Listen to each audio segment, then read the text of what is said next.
지구에 존재하는 인간의 숫자는 점점 늘고 있죠. 유엔의 인구 통계에 따르면 현재 세계 인구는 약 80억 명이라고 합니다. 그리고 2080년에는 100억 명을 돌파할 거라고 보고 있고요. 사람이 늘어난다는 건 당연한 일처럼 보일 수 있지만 여기서 주목할 만한 건 바로 증가하는 속도인데요. 불과 200년 전 세계 인구는 겨우 10억 명 정도밖에 안 됐습니다. 수천 년 동안 겨우 조금씩 늘던 인류가 산업혁명 이후 단 200년 만에 8배 가까이 불어난 거죠. 사실 인류의 역사를 돌이켜보면 과거에도 출산율이 낮진 않았습니다. 다만 태어난 아이의 절반 가까이가 성인이 되기도 전에 세상을 떠났어요. 하지만 의료와 위생이 개선되자 아이들이 살아남기 시작했고 인구는 폭발적으로 늘기 시작했죠. 그렇다면 여기서 한 가지 궁금증이 생깁니다. 인류가 정말 100억 명까지 늘어난다면 이 작은 지구가 그 숫자를 감당할 수 있을지, 그리고 인구가 늘어나면 벌어질 시나리오는 무엇일지 말이죠. 자, 오늘의 이야기 이 질문에서 시작됩니다. 100억 명이 사는 지구, 가장 먼저 떠오르는 걱정은 생존에 관한 것들이죠.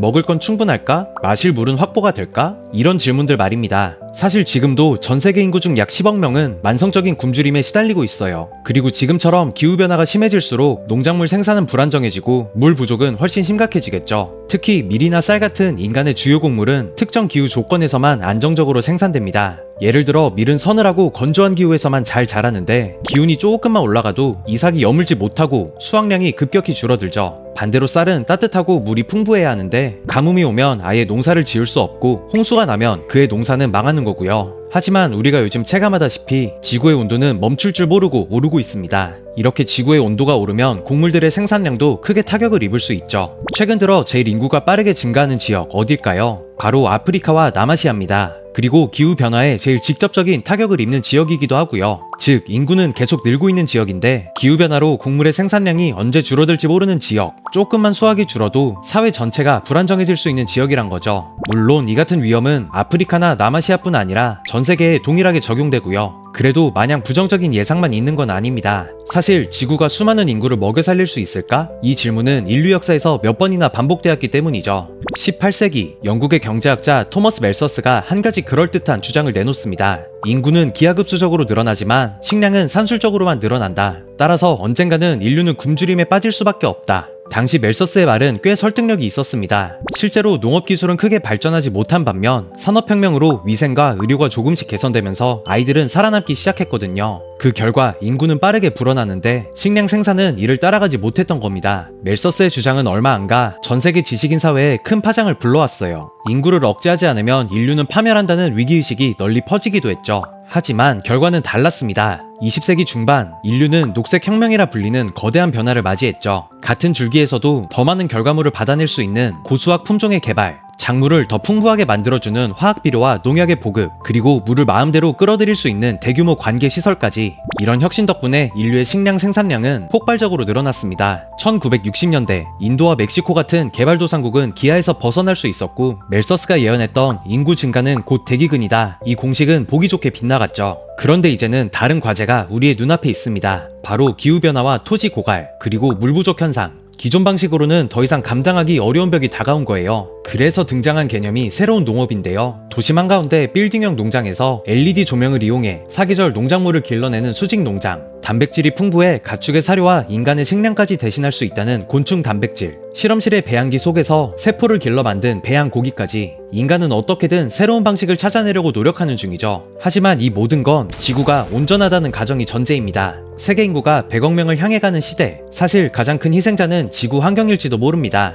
이런 말하긴 좀 그렇지만 지구 입장에서 인간은 해충 같은 존재일지도 모르죠. 실제로 과학자들은 6번째 대멸종이라는 용어를 쓰기도 합니다. 지구 역사에는 생명체가 한꺼번에 쓸려나간 순간들이 있었는데요. 오르도 비스기부터 백악기까지 무려 5번의 대멸종이 있었죠. 백악기 대멸종 때 공룡이 지구에서 사라지고 인간과 같은 포유류가 번성하기 시작했고요. 하지만 이번 멸종은 과거처럼 소행성 충돌이나 거대한 화산 폭발이 아닙니다. 과거와 하나 다른 점은 인간이 스스로 불러온 첫 번째 대멸종이라는 거죠. 숲은 잘려나가고 바다는 오염되고 기후는 급격히 변하고 있습니다. 그 결과 수많은 동식물이 서식지를 잃고 있고 과학자들의 조사에 따르면 지금 지구의 멸종 속도는 자연적인 멸종률보다 100배에서 1000배 정도는 빠르다고 합니다. 실제로 매년 수천 종이 인간 때문에 지구에서 사라지고 있죠. 게다가 인구가 늘어나면 단순히 입이 많아지는 게 아니라 에너지와 자원 소비, 그에 따른 배출량이 기하급수적으로 늘어나죠. 지금도 세계 탄소 배출량은 지구가 감당하기 힘들 정도로 나오고 있습니다. 하지만 인구가 더 늘고 개발도상 개발도상국들이 생활 수준을 끌어올린다면 지구가 받아내야 할 부담은 상상 이상이 될 거고요. 그리고 기온 상승은 이미 시작됐죠. 실제로 2024년 지구의 온도는 더 이상 돌이킬 수 없는 임계점을 돌파했고 앞으로는 더 잦은 폭염과 가뭄이 찾아올 것이라고 추측하고 있죠. 바다 역시 안전하지 않습니다.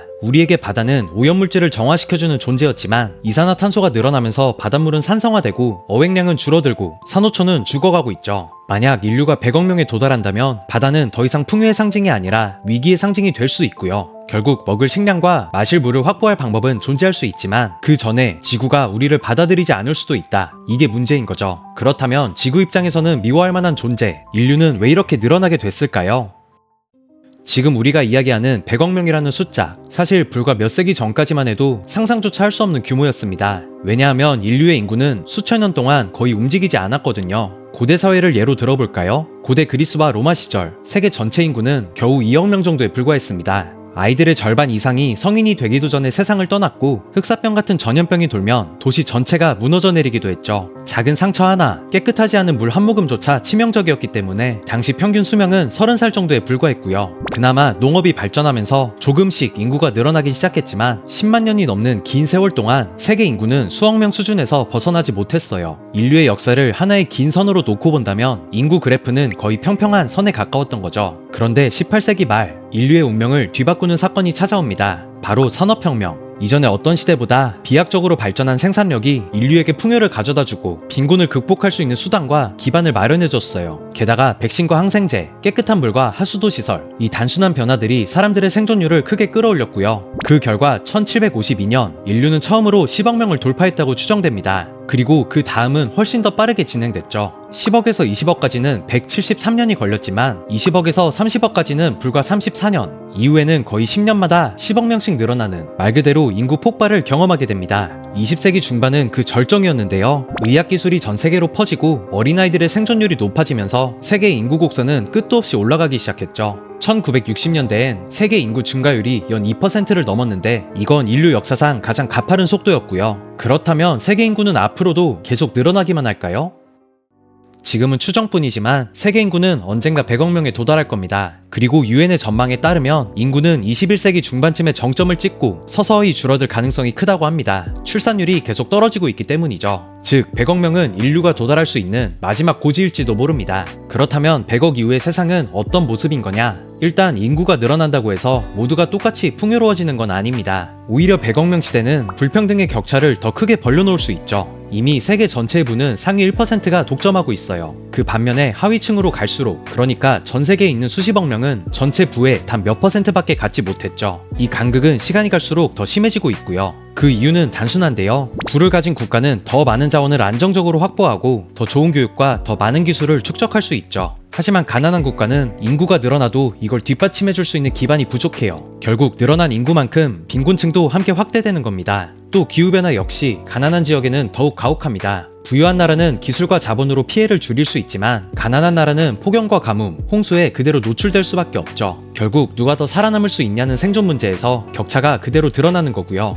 게다가 인구가 늘어난다는 건 단순히 사람 수만 늘어난다는 뜻이 아닙니다. 그만큼 더 많은 물과 식량, 더 많은 에너지가 필요하다는 말이죠. 그리고 이런 자원을 둘러싼 갈등은 곧 국가 간 안보 문제로 이어질 수도 있는데요. 이미 세계 곳곳에서 그 징후는 나타나고 있습니다. 예를 들어 아프리카의 차드온은 기후변화와 인구 증가로 급격히 줄어들었는데 남은 물을 두고 나라와 부족 간의 충돌이 끊이지 않고 있죠. 그리고 식량도 큰 문제입니다. 세계 곡물 시장은 몇몇 주요 수출국에 의존하고 있는데 만약 기후변화와 전쟁으로 수출이 막히면 수입에 기대고 있는 나라들은 곧바로 위기에 빠집니다. 러시아 우크라이나 전쟁이 터졌을 때 밀 가격이 폭등했던 게 대표적이죠. 하지만 인류는 늘 위기 속에서 길을 찾아왔습니다. 아무래도 100억 명은 조금 많아 보이긴 하지만 기술로 식량을 더 효율적으로 생산하고 재생에너지로 지구의 부담을 줄이고 국제협력으로 자원의 분배를 조율할 수 있다면 100억 명은 인류 역사에서 또 다른 성취의 숫자로 기억될 수도 있겠죠. 반대로 이 균형을 놓친다면 불평등과 기후, 자원전쟁은 인류를 다시 혼란 속으로 밀어넣을 겁니다. 세계 인구에 대한 이야기, 이번 편은 여기까지입니다.